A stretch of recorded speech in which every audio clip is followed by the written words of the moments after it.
আমার নবীর চোখের পানি জামা কাপড় ভিজে গেছে। রে জিবরাইল, আমি আল্লাহর বন্ধু বলে, আমি আল্লাহর হাবিব বলে গো, আমি আল্লাহর দুস্ত বলে উহুদ পাহাড় স্বর্ণ বানাইয়া নিচের চাক্কা লাগাইয়া আমার পিছে পিছে ঘুরাবে, প্রয়োজন হলে স্বর্ণ বিক্রি করে আমার চাহিদা পূরণ করব। রে জিবরাইল, আমি জানতে চাই রে, আমার গুনাহগার এতিম গরীব উম্মতেরা না খাইয়া কষ্ট করলে উহুদ পাহাড় আমার উম্মতের পিছে পিছে ঘুরবে নি রে? জিবরাইল বলেন না, আপনার উম্মতের পিছে উহুদ পাহাড় স্বর্ণ হইয়া ঘুরবে না। আমার নবী কান্দে, জিবরাইল রে, যেই বাজেট আমার উম্মতে পাবে না, এই বাজেট আমি রাসূল নিতে রাজি না। এই নবীর পক্ষে যাওয়া বলুন আমাদের দরকার আছে কিনা? আজকে নবী মদিনায় শুয়া 24টা ঘন্টা আপনার আমার জন্য নবী কাঁদতেছে, একটা সময় নবী ঘুমায় না। আসুন না সেই মদিনার থেকে একটু ঘুরে আসি, চলুন তো দেখি। ছেড়ে দে নৌকা মাঝি যাব মদিনায়, বলুন ছেড়ে দে নৌকা মাঝি। মদিনাতে কান্দে নবী উম্মতের মায়ায়, মদিনাতে কান্দে নবী উম্মতের মায়ায়, ছেড়ে দে নৌকা মাঝি যাব মদিনায়, ছেড়ে দে নৌকা মাঝি। নবী মদিনাতে আছে শুইয়া গুনাহগার উম্মতের মায়া, মদিনাতে আছে শুইয়া গুনাহগার উম্মতের মায়া। সেই নবীরই প্রেমে সবাই পাগল হও না, সেই নবীরই প্রেমে সবাই পাগল হও না, ছেড়ে দে নৌকা মাঝি যাব মদিনা, ছেড়ে দে নৌকা মাঝি। আল্লাহ নামের বর্ষা করি সারলাম নবীর প্রেমের তরি, আল্লাহ নামের বর্ষা করি সারলাম নবীর প্রেমের তরি। দয়াল নবীর রওজা খানি আমায় দেখাও না, দয়াল নবীর রওজা খানি আমায় দেখাও না, ছেড়ে দে নৌকা মাঝি যাব মদিনা, ছেড়ে দে নৌকা মাঝি। বলতেছিলাম কেন যাবেন না, কেন এই নবীর উম্মত হইয়া আমার আল্লাহর জান্নাত পাওয়ার জন্য ব্যবসা করবেন না? কেন নবীকে ভালোবাসবেন না? কেন নবীর পক্ষে যাবেন না? আমার আল্লাহ যদি এক নবীর ভালোবাসায় এত কিছু করতে পারে, এই নবীর উম্মত হইয়া নবীর পছন্দের রাস্তায় যাওয়া বলুন আমাদের দরকার আছে কিনা? আরে কবরে গেলেও তো এই নবীর রাস্তা দিয়ে যাওয়া লাগে। আমাদের এলাকায় একটা আঞ্চলিক ভাষা আছে, কার কারণে খাসলা বান্দি ঠাহুর চিনস না, যারু সিলাই সব পাইলা তারে চিনো না। সর্বপ্রথম কবরের বিপদে আগে পরিচয় দিতে হবে নবীর, নবীর পরিচয় ব্যতীত কোন পরিচয়ের রেহাই নাই, কোন পরিচয়ে রেহাই হবে না। সেই নবী যদি আপনার আমার জন্য এত কান্দা কানতে পারে, নবীর পক্ষে আমাদের কিছু করা দরকার আছে কিনা? বলতেছিলাম আমার নবী কান্দে গো, ওই মদিনার পাহাড় নিরিবিলি জায়গায় সেজদায় পড়ে কান্দে। কথাটা খেলা ছিল আপনাদের, সেজদাই পরে কান্দে। মসজিদে নববীর মুসল্লিরা তালাশে বেরিয়ে গেল, মদিনার মহিলারা পর্যন্ত নবীর ভালোবাসায় নবীর পাগল হইয়া গো মদিনার ইতিহাস লেখে রান্না বাড়া বন্ধ হয়ে গেছে, কেউ রান্নাঘরে যায় না, শুধু কান্দে মহিলারা, একজনের গলায় আরেকজনে ধরে, খবর পাইছস নি আমরার নূরের নবী বলে মদিনায় পাওয়া যায় না।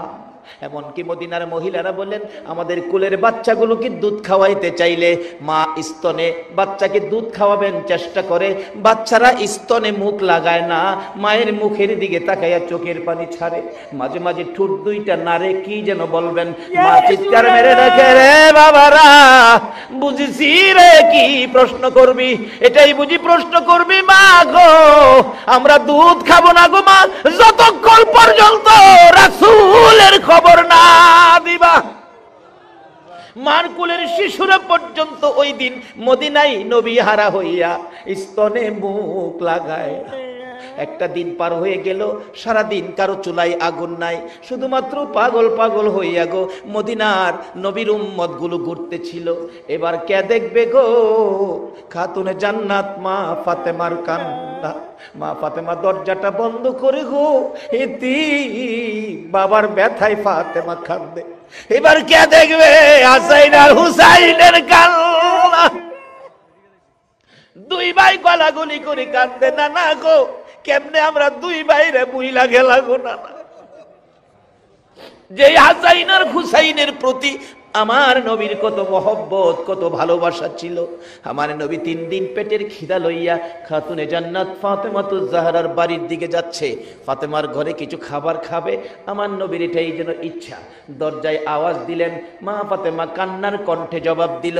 ফাতেমা ডাকতেছে, বাবা আসছেন। হ মা, দরজা খোলো। দরজা খুললে খাতুনে জান্নাত ফাতেমাতুজ জাহরার চোখের পানি মুছতেছে। ফাতেমা গো, কেন গো মা চোখের পানি মুছতে কাঁদতেছো? ফাতেমা ডাকতেছে, বাবা গো আজকে 3টা দিন পার হয়ে গেছে গো, ফাতেমার চুলায় আগুন জ্বলে। নানা গো কইয়া তোমার 2 নাতি কাঁদতেছে, পেটের খিদা লইয়া গো বাবা, তোমার আদরের 2 নাতি ঘরের বাহিরে যায় কাঁদতেছে। আমার নবী নাতির কষ্টের কথা শুনে নিজের খিদার কথা রাসূল ভুলে গেছে। যাইয়া দেখে 2 জন গলাগলি করে কান্দে। মা 3 দিন হলো রে ভাই খাবার দিতে পারলো না, চলো আমরা 2 ভাই আমরা নানার বাড়িতে চলে যাব, আমরা নানার বাড়ি যাব, মা খাবার দিতে পারে না। আমার নবী এই কথাটা শুনে আর নবী দেরি করলেন না, এখান থেকে বেরিয়ে আসলেন। বেরিয়ে গেলেন কোথায়? রুজি রোজগারের ব্যবস্থা করা যায়। বাবারা গো, রুজি রোজগার করে খাবেন, হারাম খায়েন না, কষ্ট করে পরিশ্রম করে খাবেন। আমার নবী নিজেও পরিশ্রম করেছে, অবৈধ লাইনে পয়সা রোজগার করবেন না, হালাল খাবেন। হালাল ব্যক্তিকে আমার নবী সুপারিশ করে জান্নাতে নেবে। নবী নিজে একটা ইহুদির খেজুরের বাগানের পাশে গিয়ে ডাকতেছে, ইহুদি তোমার খেজুরের বাগানে কাজের লোক রাখবা? ইহুদি কয়, চেহারা দেখিয়া হায় হায় আপনার এত সুন্দর চেহারা, মনে হয় ভালো মানুষের সন্তান, ভদ্রলোকের সন্তান হবেন, বংশধারী লোক, মনে কোনোদিন কাজ কাম করেন নাই, আপনি কি পারবেন কাজ করতে? রাসূল কয়, হ্যাঁ পারবো। কি কাজ দিয়েছে? কিতাব লেখে মাটির কুয়ার থেকে পানি উঠাইয়া খেজুর গাছের গুড়ি দিব। আমাদের দেশের লোকেরা মরুভূমির দেশে যায়া এরকম পানি দেয় না গাছের গোড়া গোড়ায়, এই চাকরিটা রাসূল নিয়েছে। আশিকে রাসূল, আশিকে ওলির দেশের মানুষ, এই কাজটা তো আমার রাসূলও করেছিল, যে কাজের দায়িত্ব নিয়ে তোমরা যাও। নবীজি পানি উঠাবেন, মাইনা কি দিবেন? ইহুদি বললেন, 1 বালতি পানি উঠাইলে 3টা করে খেজুর দিব। নবীজি 8 বালতি পানি উঠাইছেন হাসাইন হুসাইনের ব্যথায়। 8 বালতি পানি উঠাইয়া 9 বালতির জন্য বালতিটা নিচে সাইরা টান দিলে রশি সিরা বালতি পড়ে গেছে। নবীজি দাঁড়াইয়া রয়েছে, ইহুদি দূর থেকে তাকাই রয়েছে, পানি উঠাও না কেন? রশি ছিঁড়ে গেছে। রশি ছিঁড়ে গেছে না ছিঁড়ে ফেলছো? নবীকে চোখ লাল করে কথা কইতেছে, ছিঁড়ে গেছে না ছিঁড়ে ফেলছো? রাসূল বলেন, বাবারে আমি তো ছিঁড়ে ফেলি নাই, ছিঁড়েই গেছে, পড়ে গেছে। না তুমি ছিঁড়ে ফেলছো। আরে বাবা আমি ছিঁড়বো কেন? এই কথা কাটাকাটিতে এক পর্যায়ে ইহুদি, যেই নবীর চেহারায় জীবনে একটা মশা মাছি বসে নাই, এই নবীর সুন্দর গাল মুবারকে থাপ্পড় লাগাই দিয়েছে। আমার নবী একটা চিৎকার মারছে, ইহুদি 3 দিন পর্যন্ত খাবার নাই রে, আমার গালে থাপ্পড় দিছস, তোর হাতে ব্যথা পাইছস নি? ইহুদি রে দেরি করিস না, আমার আদরের নাতিরা কান্দে রে, যে নাতির মুখে খাবার দেওয়ার জন্য আমি আজকে তোর বাগানে চাকরি নিয়েছিলাম, আমার 8 বালতি পানির বিনিময় 24টা খেজুর দিয়ে দে, আমি 24 খেজুর লইয়া আমার নাতিদেরকে খাওয়াবো। 24 খেজুর লইয়া আমার আপনার নবী রওনা হলেন হাসাইন হুসাইনের দিকে। আমার আল্লাহ ডাকে, জিবরাইল আমার বন্ধুরে ক বালতি যেন বন্ধু উঠাইয়া দিয়ে আসে। জিবরাইল সামনে দাঁড়াইলে ইয়া রাসূলুল্লাহ বালতি উঠাইয়া দিয়ে যেতে হবে। রে জিবরাইল আমি বালতি কিভাবে উঠাবো রে জিবরাইল? জিবরাইল বলেন ইয়া রাসূলুল্লাহ কুয়ার ভিতরে হাত ঢুকাইয়া আপনি নবী বালতিকে ডাক দেন, বালতি আপনাকে চিনে, আপনার ভালোবাসায় বালতি আপনার হাতে এসে যাবে। আমার নবী কুয়ার ভিতরে হাত ঢুকাইয়া ডাকতেছে, রে বালতি আয় রে, আমি নবীর হাতে আই। বালতিকে আমার নবী ডাক দিতে দেরি হয়েছে, মৃত বালতি কুয়ার ভিতর থেকে নবীর হাতে আসতে দেরি হয় না। যেই নবীর ভালোবাসা মৃত বালতি পর্যন্ত দিতে জানে গো, এই নবীর উম্মত হইয়া নবীর ভালোবাসা দেওয়া দরকার আছে কিনা? কিভাবে ভালোবাসা দিলে নবী খুশি হবে? আসুন আমি সেই দিকে যাচ্ছি। এবার প্রশ্ন আসতে পারে, হুজুর মৃত বালতি কি ডাক দিলে আসতে পারে? আসুন আরো বাস্তবতায় যাই। মদিনায় যারা হজ করতে গিয়েছেন, একটা জায়গার নাম আছে উস্তুনে হান্নানা। তার ঘটনা হলো, আমার নবী যেদিন মসজিদে নববীর মিম্বর পাকা হয় নাই, একটা শুকনা মৃত খেজুরের গাছ পিছনে গাইরা মিম্বরে দাঁড়ায় হেলান দিয়ে খুতবা দিতেন। যেদিন মিম্বর পাকা হলো, এই শুকনা গাছ লাকড়ির সমতুল্য উঠাইয়া ফেলে দিলেন। নবী খুতবা দিবেন জুমার দিন, শোনা যায় নবীর কানে আওয়াজ আসতেছে, কে যেন কাঁদতেছে মা বাবা হারা এতিমের মতো। আমার নবী বলেন, সাহাবীরা রে দেখ কে কান্দে রে? না হুজুর কেউ তো কান্দি না আমরা, রাসূল পাইলে আমরা কাঁদবো কেন? না তালাশ করে দেখ, আমার কানে কান্নার আওয়াজ আসতেছে। সাহাবীরা তালাশ করে দেখে মৃত শুকনো খেজুরের গাছ আমার নবীর ভালোবাসায় কান্দে। হুজুর মরা গাছ দিয়ে কাঁদতেছে। পৃথিবীর কোন আলেম অস্বীকার করার ক্ষমতা নাই যে নবীর ভালোবাসায় মরা গাছ কান্দে। আজকে সেই নবীর পক্ষে আপনারা বসে আছেন। যদি এই রাত্রের মাহফিল আল্লাহ পছন্দ করে কবুল করে, এর বিনিময় নাজাতের ফয়সালা আপনাদের হয়ে যাবে। হাসরের ময়দানে আখিরি নবীর উম্মতের জন্য আল্লাহ পাক খালি সুযোগ খুঁজবেন, কোন সুযোগে কোন উসিলাতে আপনাদেরকে মাফ করে দিবেন। কারণ নবী যে 63 বছর জিন্দেগি আমাদের মাফের জন্য নবী কাঁদছে। রাসূল বলেন গাছটাকে নিয়ে আসো। নিয়ে আইছে। হুজুর এই তো উস্তুনে হান্নানা। রাসূল জিগায়, এ উস্তুনে হান্নানা, ও মৃত খেজুরের গাছ, তুমি তো মৃত গাছ, তুমি কাঁদতেছো, কি ব্যাপার, কি তোমার দুঃখ? মৃত খেজুরের গাছ বলে, ইয়া রাসূলুল্লাহ এতদিন আপনার পিঠ মুবারকের সাথে আমি লাইগা থাকতাম, আজকে যে মিম্বর পাকা হওয়াতে আমাকে সরাইয়া দিলেন, আমাকে দূরে ফেলাইলেন, রাসূলের বিরহের ব্যথায় আমি মরা গাছ কাঁদতেছি। নবীর বিরহের ব্যথায় মৃত গাছ কান্দে, কি আশ্চর্য! রাসূল খুশি হলেন। রাসূল কি হলেন? খুশি হলেন। মরা গাছ রাসূলকে খুশি করতে পারলো, কিন্তু আমরা জীবিত নবীর উম্মত হয়ে তো খুশি করতে পারলাম না। আসুন খুশি করে আল্লাহর সাথে ব্যবসা করে আজকে জান্নাতের বাজেটটা লইয়া বাড়িতে যাব। রাজি আছেন আপনারা? কিভাবে নেবেন? রাস্তা আইতাছে সামনে। নবীজি খেজুরের গাছের কান্না শুনে খুশি হলেন। তুমি আমার জন্য এত পাগল, এত ভালোবাসো, যাও যাও, তুমি আর কাঁদো না, আমি রাসূল তোমার জন্য দোয়া করে দেই, তুমি একটা জীবিত খেজুরের গাছ হয়ে যাইবা। আচ্ছা, আমরা নবীর দোয়ায় মৃত গাছ জীবিত হবে কিনা বলুন? আল্লাহু আকবার। আল্লাহ ডাকতেছে, ও মৃত খেজুরের গাছ, আমি দোয়া করি জীবিত একটা খেজুরের গাছ হয়ে যাইবা। উস্তুনে হান্নানা মরা খেজুরের গাছ কয়, হুজুর আমি এই দোয়া চাই না। এই চাই না কইস না, কিয়ামত পর্যন্ত হায়াত পাইবি রাসূলের দোয়ার বরকতে। না হুজুর এই দোয়া চাই না। আর চাই না কইস না, তোর মধ্যে 12 মাস খেজুর থাকবো, সিজন না, সবসময় খেজুর, আমি নবীর দোয়ার বরকতে। হুজুর এটাও চাই না। এই শুন, তোর গাছের খেজুরে এত বরকত হবে, একটা গাছের খেজুর সমস্ত পৃথিবীর উম্মতেরা কিয়ামত পর্যন্ত খাইবো, কিন্তু কমাইতে পারতো না, যতই খাক খালি বাড়বো। নবীর দোয়ার মধ্যে এই বরকত আছে কিনা? হায় হায় হায়, কি যে বরকত আছে, এটা আলোচনা করতে গেলে যাইবো গা সারা রাত।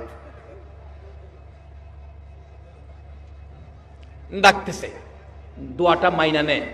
খেজুরের গাছকে, হুজুর সারা পৃথিবীর উম্মতের খেজুর খাওয়াইতাম, এই দোয়াও চাই না, তুই কোনটা চাস কর? হুজুর আমি চাই আপনি নবী যেই জান্নাতে থাকবেন গো, নবী যে জান্নাতের বিছানার মধ্যে আপনি শুয়ে ঘুমাবেন, ওই জান্নাতের বিছানাটার পাশে আমি একটা খেজুরের গাছ হইয়া সব সময় আপনি নবীকে দেখতে চাই। আমার নবী ডাকতেছেন, সাহাবীরা রে, উস্তুনে হান্নানাকে মাটির নিচে দাফন করে দে।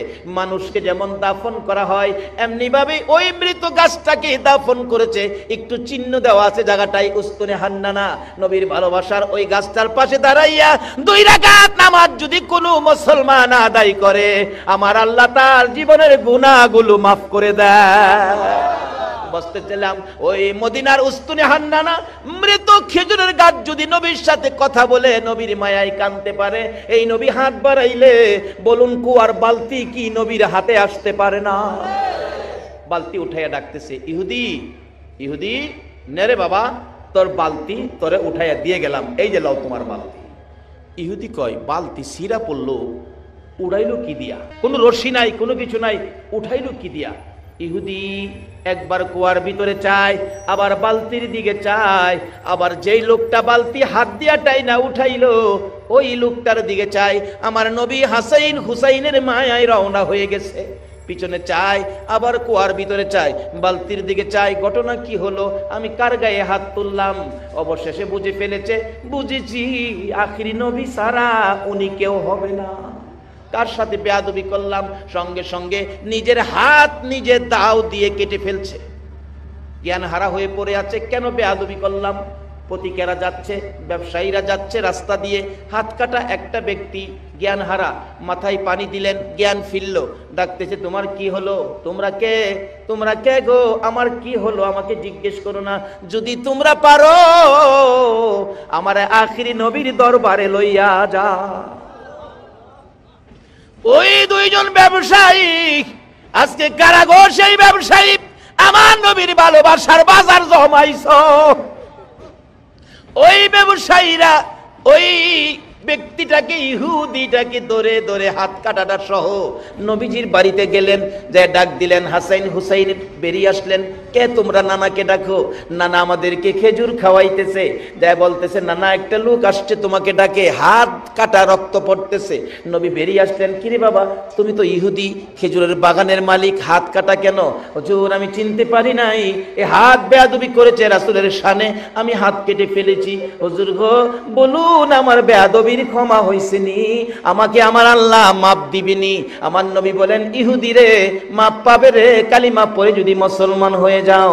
ইহুদি কয়, মাপ যখন পাওয়ার পথ হইছে, হাতটা নি জোড়া লাগাইতে পারি দিহি। হুজুর আমি কালিমা পড়বো, আমার হাতটা যদি জোড়া লাগাইয়া দিতে পারেন, বলুন আমরা নবী, রহমতের নবী, কাটা হাত লাগাইতে পারবে কিনা? আমার নবী বলেন, ইহুদি হাত জোড়া লাগাইলে কি কালিমা পড়বি? জি কথা দিলাম কালিমা পড়বো। আমার আল্লাহ কয়, জিবরাইল রে যা রে, আমার বন্ধুর কাছে যা, আমার বন্ধুর কানে খবর পৌঁছে দে, হাত লাগাইয়া বন্ধু যেন একটা বিসমিল্লাহর বরকতের ফু দিয়ে দেয়। এ হাত আমি আল্লাহর কুদরত লাগাইয়া জোড়া লাগাইয়া দেব। এবার নবীজির কানে খবর জিবরাইল পৌঁছে দিলে আমার নবী ডাকতেছে, ইহুদি আয় আমার পাশে আয়। কাটা হাতটা বাম হাতের মধ্যে নবীজির হাতে দিলে, হাতের জায়গার হাত লাগাইয়া বিসমিল্লাহির রহমানির রহিম বলে একটা মট দিলেন, ফু দিলেন। ইহুদি টাইনা দেখে আগের চাইতে শক্ত হয়ে হাত লাইগা গেছে।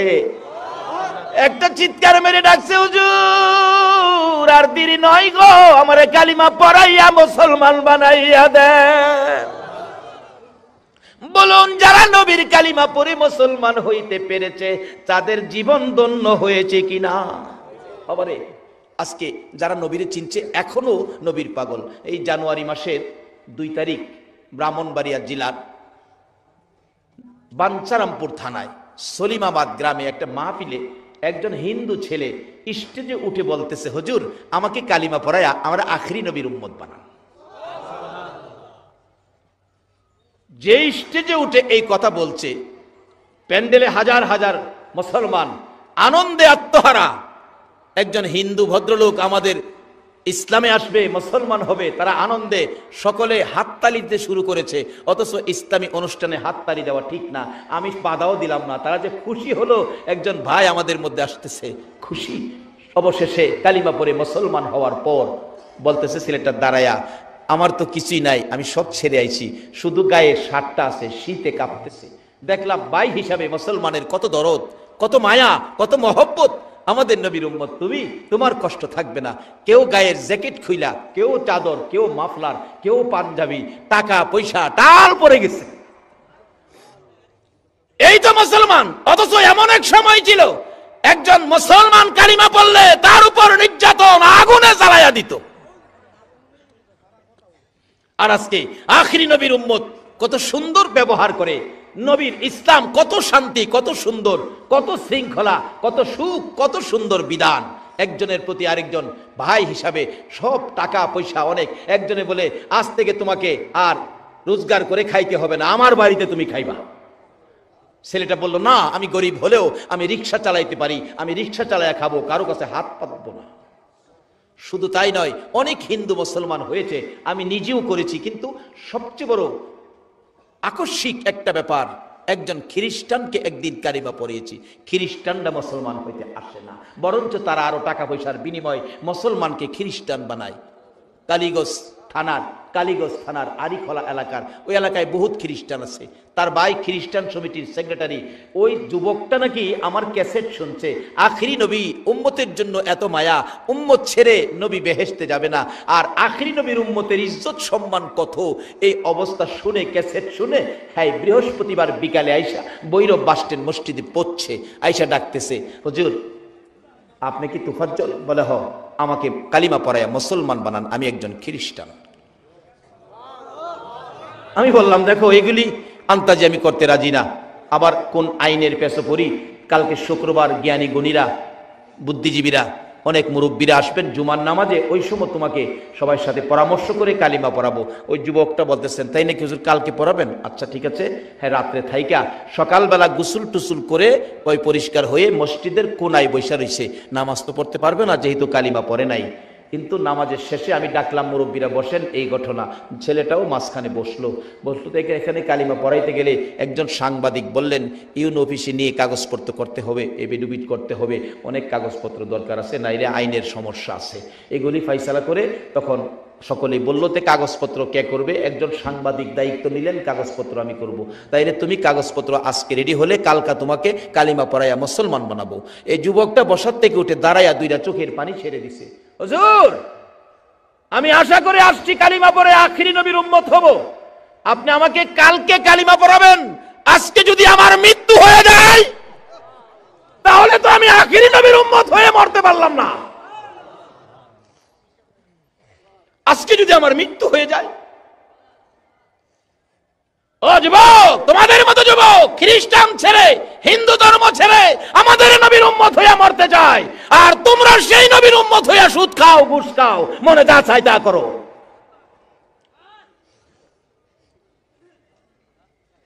কেন তোমার আমার মধ্যে এই রোগগুলি ঢুকলো? আসো, যেই কাজের জন্য আল্লাহ বানাইছে আমরা সেই কাজটা আদায় করি। কি করবেন? আসতেছি সামনে। সে নবীর উম্মত হওয়া আমাদের দরকার আছে কিনা বলুন? খ্রিস্টান যুবক যদি কালিমাটা কালকে নয় আজকে পড়ান, কেন? যদি আমার বিকালে মৃত্যু হয়ে যায়, আমি তো আখিরি নবীর উম্মত হয়ে মরতে পারলাম না। বলতেছিলাম এই নবীর উম্মত হওয়ার জন্য খ্রিস্টানরা পাগল, এই নবীর উম্মত হওয়ার জন্য হিন্দুরা পর্যন্ত পাগল। বাস্তব দুইটা ঘটনা বললাম। এই নবীর উম্মত যারা হয়েছেন, এই নবীর খুশি করার কাজগুলো করা আমাদের দরকার আছে কিনা?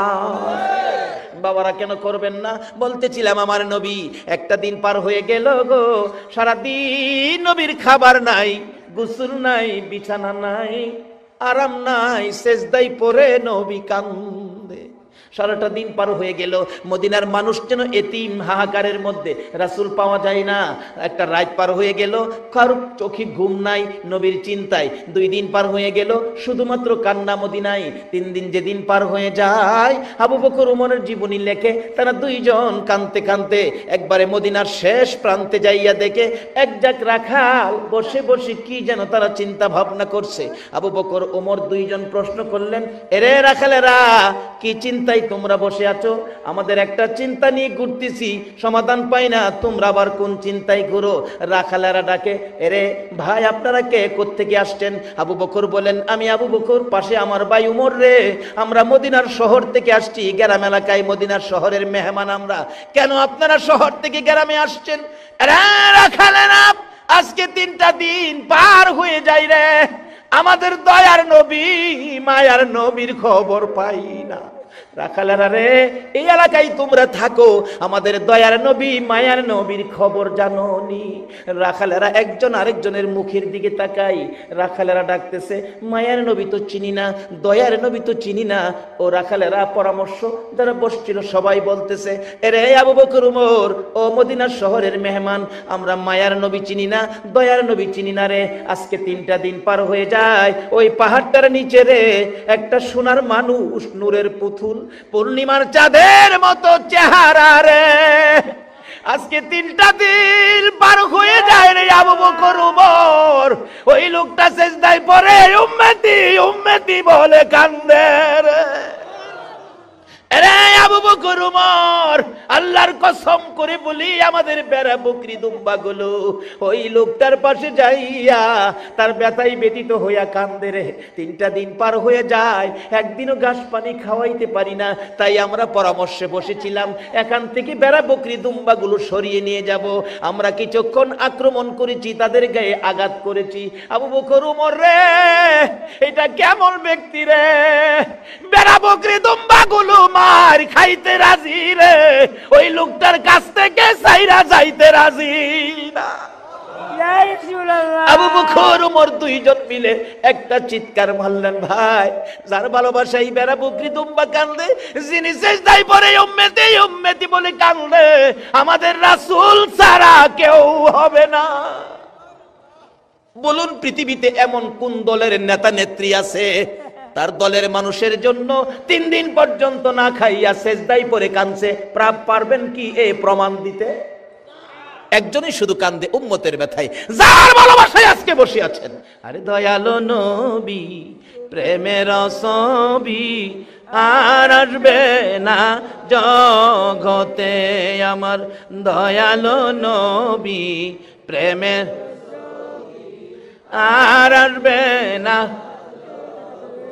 হাসর দিনে উম্মত বিনে, হাসর দিনে উম্মত বিনে, যাবে না নবীজি বেহেশতে, দয়ালো নবী প্রেমের ছবি আর আসবে না জগতে, আমার দয়ালো নবী প্রেমের ছবি আর আসবে না।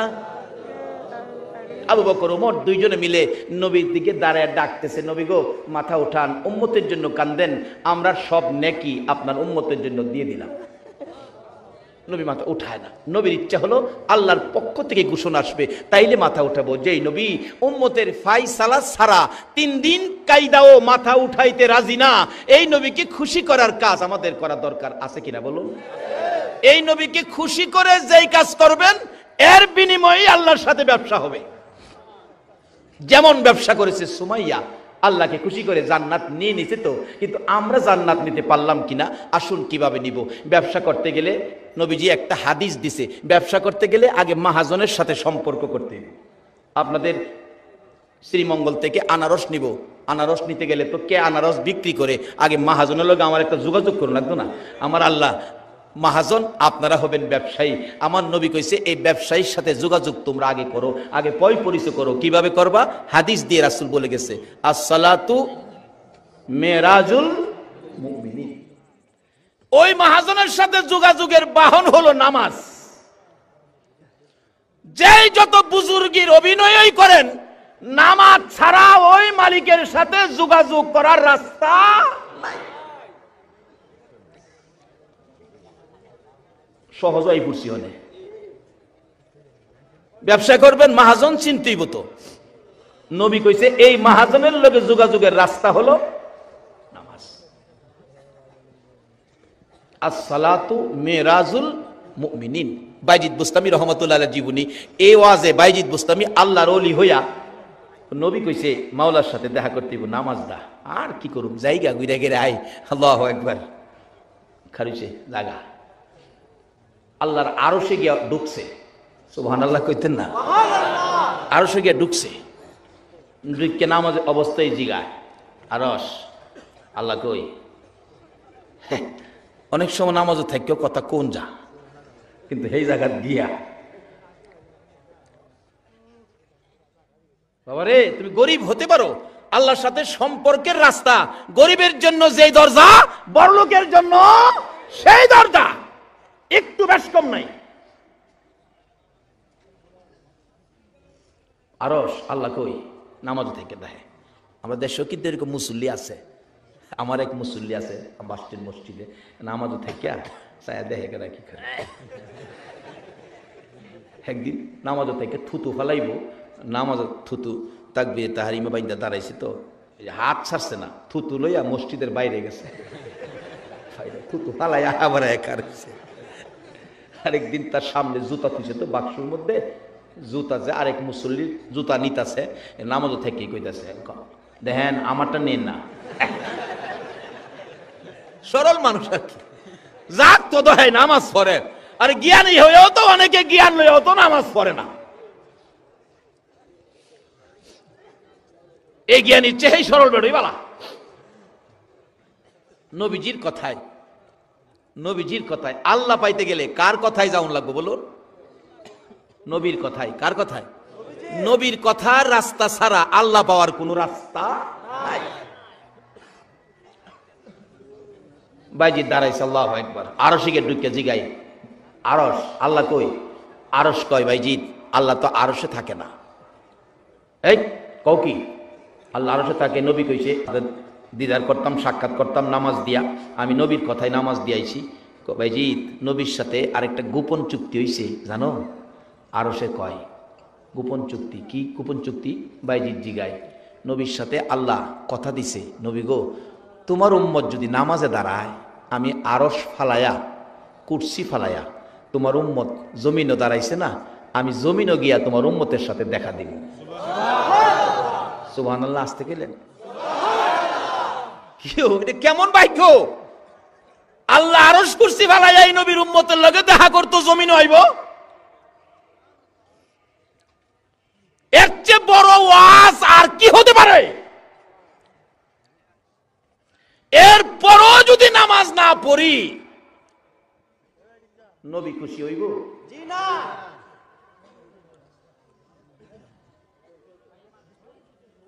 বাবারা, আমরার ব্যবসা নামাজের মাধ্যমে আগে মালিক চিনা লই, আগে মালিকের লগে সম্পর্ক করি, মাহাজন চিনা লই। কোন নামে কোন দোকানে মাল ভাড়াইবেন, আগে মাহাজন চিনা লন। কার দোকানতে মাল নিবেন, কোন দোকানের মাল, কি অবস্থা, আগে মাহাজন চিনেন। নবীজি কইছে মাহাজন চিনার লাগে বাইজিদ বুস্তামি রহমতুল্লাহ গেছে গা, যা ডাকতেছে আরশ কই, মালিক কই? মালিক তো আরশে না, নবীর লগে কন্ট্রাক্ট হইছে। নবীর উম্মত নামাজে দাঁড়াইলে আরশ কুরসি ফালায় জমিনে যাইব, তুমি নামাজে দাঁড়াইছো, আল্লাহ তো জমিনে গেছে। একটা চিৎকার যে মারছিন বাইজিদ আল্লাহু আকবার বলে, বাইজিদের সারগীত বলেন, আমি চিৎকারে ঘুম থেকে উঠছি, ঘুম থেকে উঠি দেখি আমার পিসাব কেবলা বাইজিদ গলাটা গড়গড়ায় রক্ত বাইরিতেছে। এত জোরে চিৎকার মারছিন কেন? যে আল্লাহ বলে এই নবীর উম্মতের সাথে দিদারের জন্য জমিনে যায়।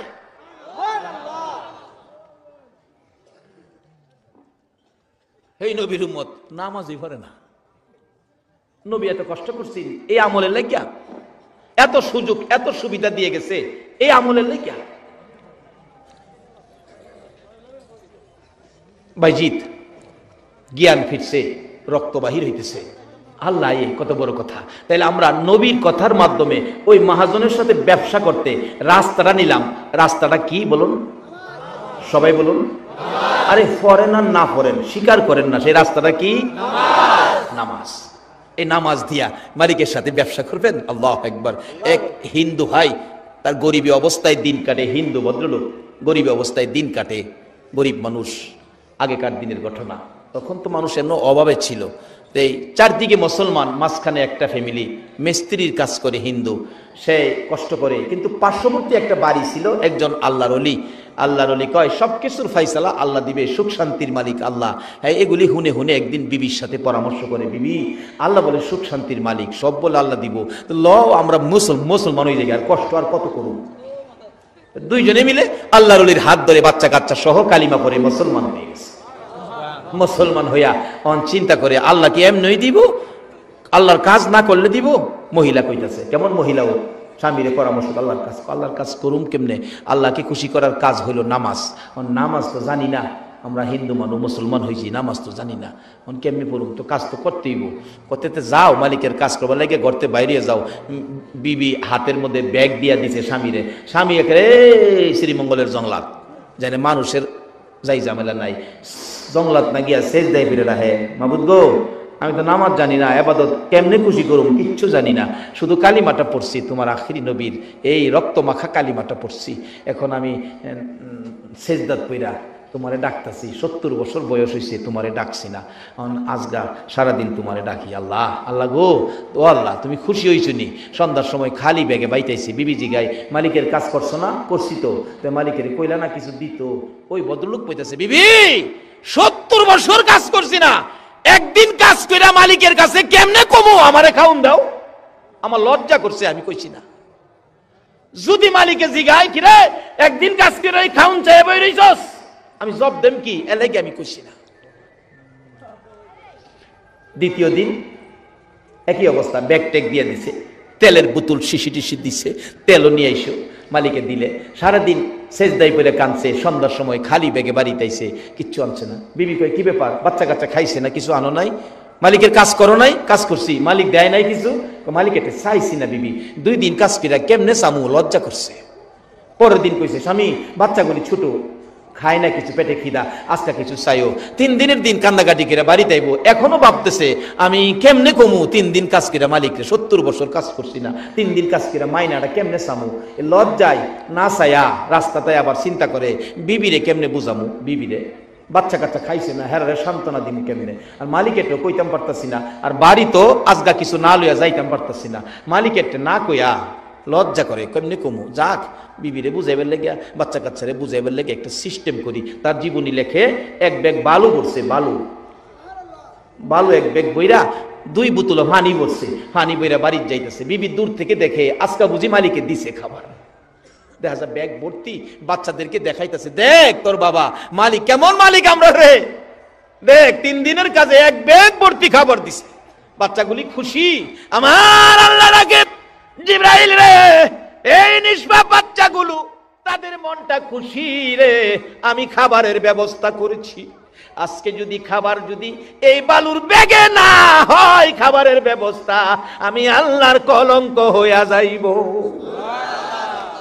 জিবরাইল যা রে, জলদি করে যা, ওই আমার বান্দা আমার গোলামের বালুর ব্যাগটুকুন তার বিবির হাতে দেওয়ার আগে আগে তুই জিবরাইলের হাতটা লাগাইয়া দিস, আমি আল্লাহর কুদরতে এই বালু আটা বানাইয়া দিব।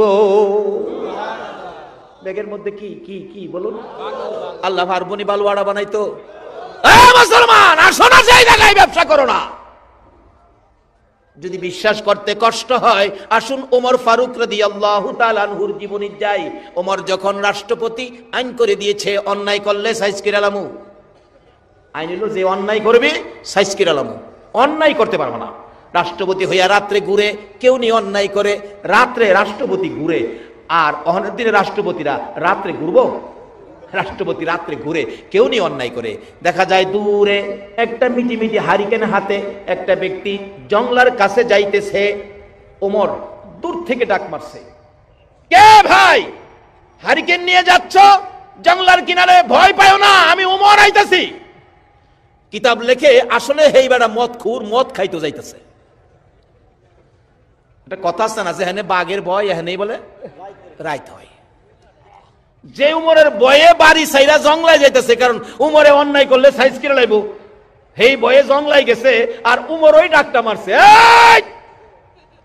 বলুন তো হের ভাইহানা ভাতলা হইছিনি, কাফুলতা ঠিক আছে? উমর যেখানে খাতির জমা যাইতো এখন তাড়াতাড়ি গেছে, কেন? এত রাত্রে জংলার কাছে কোনো বিপদ নি হয়, বাঘ ভাল্লুকে নিয়ে আক্রমণ করে। উমর বাঘের বিচার করেছে, বলুন আল্লাহু আকবার। বাঘের বিচার পর্যন্ত উমরে করতেন।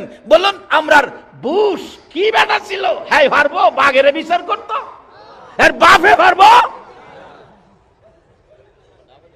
কিন্তু আখিরি নবীর উম্মত যারা আল্লাহর সাথে ব্যবসার কানেকশন মজবুত করেছে, তাদের পক্ষে সম্ভব ছিল বাঘের বিচার করতে। ওমর, লম্বা ঘটনা হেদিকে যাই না, ওমর ডাকতেছে, বাঘ ভাল্লুকের বিপদ হতে পারে, তুমি দাঁড়াও দাঁড়াও আমি আসতেছি।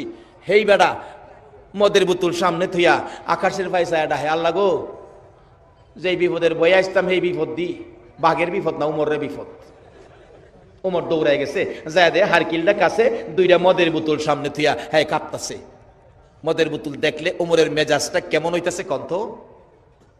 এত রাত্রে ঘুরতেছে অন্যায়ের বিরুদ্ধে, আর হে অন্যায় করতেছে হেন রাত্রে অগমা, এমনি তো মেজাজ গরম। একটা ধমক যখন মারছে, এগুলো কি, হেই বেচারা কাঁপতে কাঁপতে কয়, হুজুর দুধের বোতল। কি এর বোতল? ঘুমাই রয়েছেন আপনারা? কি এর বোতল? আসলে কি? আর হ্যাঁ কইতাছে কি? উমরের চেহারা দেখিয়া হ্যার সাব ডিভিশন ঠিক নাই। হুজুর দুধের বোতল। এত রাত্রে দুধের বোতল লইয়া কই যাস? হুজুর আমার বোনের অসুখ, বোনের লেগে 2 বোতল দুধ নিতেছি। ওমর কই লেভেলে কই মদ, আর তুই কস দুধ। লেভেলে কই মদ আর কইতাছে দুধ, লেভেলে কই একটা, হ্যাঁ বুঝাইতাছে আরেকটা। এরকম লেভেলে বেশ কম আমরার চরিত্রের মধ্যে আছে না? লেভেলে কই মুসলমান আসরের নামাজ পড়ে বাইরিছে, দুহানো গিয়া 1 মণ চাউলের মধ্যে 35 সের দিয়া বিদায় করছে। আছে না? আছে না চরিত্র? ও বাবা, কেন তুমি এই কাজটা করলা? তুমি জানো না তুমি কত বড় নবীর উম্মত? লেভেলে কই নামাজি, করছে গিয়া চাউলের মধ্যে ছুরি। এই রোগ যাতে আমাদের না থাকে, একটা শর্তের উপর, আমরা আখিরি নবীর উম্মত। বাবার রাত অনেক হয়ে গেছে, আমি শেষ দিকে গেছি, আমি দোয়া করবো আপনাদেরকে নিয়ে। এবার দেখা গেল ওমর ধমক দিলেন, লেভেলে কই মদ আর তুই কইতাছস দুধ। হুজুর দুধ বোনের বাত নিতেছি। ওমর মাথা নিচে করে হাত বাড়াইতেছে, বোতল দুইটা দেখবেন মুখ খুললা আসলে দুধ কিনা। ওই লোকটা ডাকতেছে, প্রভু গো, যার হাতে ধরা পড়েছি তুমি ছাড়া কেউ বাঁচাইতে পারবে না, আমারে বাঁচাও গো আমার আল্লাহ, আমারে বাঁচাও। আমার আল্লাহ কয়, জিবরাইল রে যা, এই মদের 2টা বোতল উমরের হাতে যাওয়ার আগে আগে তোর হাত লাগাইয়া দিস, আমি আল্লাহর কুদরতে মদের বোতল দুধের বোতল বানাইয়া দিব। ওমর দুধের বোতল হিসাবে মদের বোতলের দিকে হাত বাড়াইতেছে। ওই লোকটা দৌড়াইয়া এসে মদের বোতল নিজের হাতে নিয়ে ডাকতেছে, আল্লাহ গো দিতেছি উমরের হাতে, তুমি আমারে বাঁচাইও। মদের বোতল উমরের হাতে তুলে দিলে, জিবরাইল মাঝখান দিয়ে হাত লাগাইয়া দিলে, উমর মুখটা খুইলা দেখে, আল্লাহর কসম ওই মদের বোতল দুধের বোতল হইয়া গেছে। মদের বোতল যদি উমরের হাতে যাওয়ার আগে আমার আল্লাহ ওই বান্দাকে বাঁচানোর জন্য দুধ বানাইয়া দিতে পারে, বলুন আমার আল্লাহর ইজ্জত রাখতে যাইয়া ওই বালুকে আমার আল্লাহ আটা বানাইতে পারে কিনা? বিবির হাতে দেখতেছে, আর বিবি খুশি হয়েছে, ও স্বামী কেমন মালিক গো, ব্যাগ ভর্তি আটা দিয়েছে, তোল আনছো তোল। তৈল আনছি গো বিবি, আসলে তো ভিতরে পানি।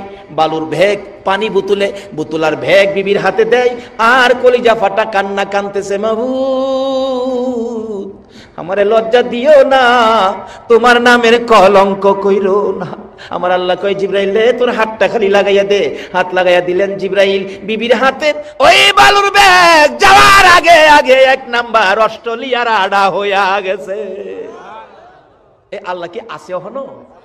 বাবা কি চান সব পাইবেন, শর্ত হলো এই মালিকের সাথে যোগাযোগের রাস্তা হলো নবী বলছে নামাজ, আসসালাতু মেরাজুল মুমিনিন। কিন্তু নবীর মহব্বতের সহিত নামাজ পড়তে হবে। নবীর মহব্বত ছাড়া নামাজ পড়েও মালিকের সন্তুষ্টি আদায় করতে পারবেন না।